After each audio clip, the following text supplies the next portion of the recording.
Hello guys, ഇന്ന് നമ്മുടെ നേർച്ചയുടെ last day ആണ്. ഇന്നാണ് എക്സ്പോ കാണാൻ പോകുന്നത്. ആദ്യം തന്നെ ഊഞ്ഞാലിലാണ് കയറിയത്. വീഡിയോ എടുക്കണമെന്ന് ഞാൻ വിചാരിച്ചിരുന്നു, പക്ഷെ പറ്റിയില്ല. മരവിച്ചൊരവസ്ഥ എന്ന് പറയില്ലേ, അതായിരുന്നു ഗൈസ് എനിക്ക് സംഭവിച്ചത്. രണ്ടാമത് ഞങ്ങൾ ഊഞ്ഞാലിലാണ് കയറിയത്. ഒരു സീറ്റിൽ ചേച്ചിയും ശ്രുതിയും, മറ്റേ സീറ്റിൽ ഞാൻ ഒറ്റയ്ക്കായിരുന്നുണ്ടായിരുന്നു. ബാക്കി നിങ്ങൾ കാണും.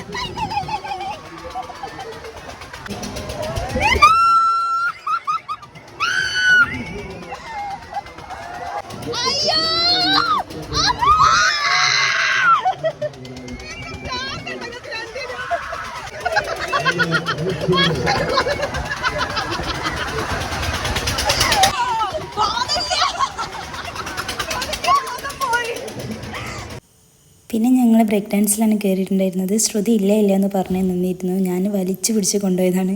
12 ആനി അതിന്റെ തോറ്റും തരാന്ന് പറഞ്ഞാലും ഇനി അങ്ങോട്ട് ഞാനില്ല, പോയോടത്തോളം മതിയായി.